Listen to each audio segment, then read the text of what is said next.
أعوذ بالله من الشيطان الرجيم. بسم الله الرحمن الرحيم.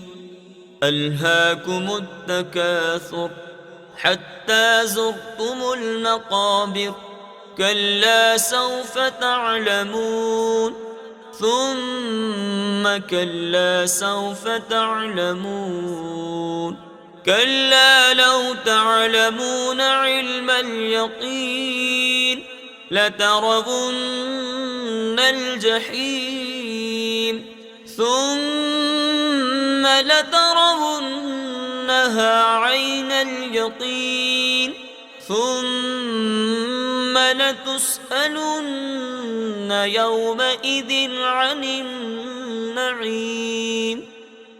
صدق الله العظيم.